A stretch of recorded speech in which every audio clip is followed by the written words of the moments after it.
Hi everyone, it's Fitz with your daily delivery. Hope you're doing well. I'm good. This is my second in the series of position groups to keep an eye on for the 2025 Kansas State football team. As I mentioned, I'm on my anniversary trip right now, celebrating 35 years, just a short one this year. Got a lot of stuff going on. Got to go to Dublin, kind of expensive. So today let's get into the special teams and what I think really needs to shake out for K-State to be the most effective in special teams. And I know what you're thinking. Fitz is talking returners. Au contraire. But first, I need to remind you to subscribe to this YouTube channel. Please do so. Thank you so much. Get down there and click that button. And if you're not subscribing to GoPowercat.com and you're a K-Stater, great time to do it. Head on over, click that green join button. Check it out. Place kicking had its ups and downs last year. And it necessarily wasn't the place kicker. Chris Tennant actually was pretty good. He finally found all of his potential in kicking. Unfortunately, the whole system would break down. Bad snap, bad hold, once in a while a kick would be missed. It just wasn't fluid at all. And while I think the return game needs to surge forward, that's pretty complicated because I don't think there's a problem with the returners. So do I say they have to do better? Well, they're really not in charge of all that. The famous 10 other guys on the field have a lot to say about that. So I'm focusing in on this smaller craft, this ability to kick a ball through things we call uprights. It's pretty important for football teams. In fact, it changes the way you play. If you got someone with a big leg, they might allow you to take some chances because you know from X amount of yards out, you still can get 3.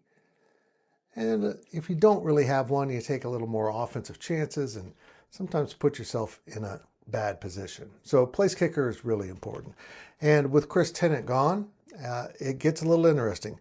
Simon McClannon is probably the leading candidate, but he's not the only one. We got, Levon Simmering, and of course, I'm going to say his name as often as possible. Cub Patton may never kick for K-State. He may never do anything at K-State, but I'm going to remember the name Cub Patton. But he has a great deal of potential, true freshman coming in out of Texas. One of these dudes needs to emerge. But also in the whole process of this, the long snappers, let's be blunt, have to be better. Because not only did they break down last year, it wasn't just one guy. And I'm not mentioning their names right now because they're kind of anonymous anyhow. Usually the only time a long snapper gets his name mentioned is when he screws up. So in the process of talking about please don't screw up, I'm not putting this on these 2 guys that are listed on the roster. You know what you're supposed to do. Snap it fast, straight back into someone's hands that can then put it on the ground.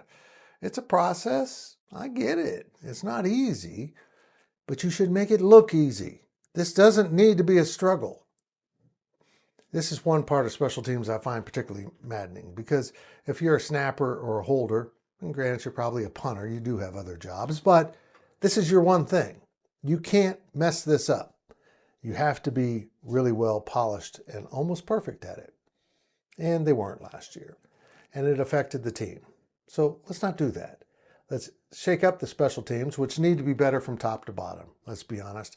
I want returns back in my life, along with maybe some more, not just block punts, but challenge punts that cause short punts. All of that. But place kicking, if you're unreliable, you're going to drive me mad.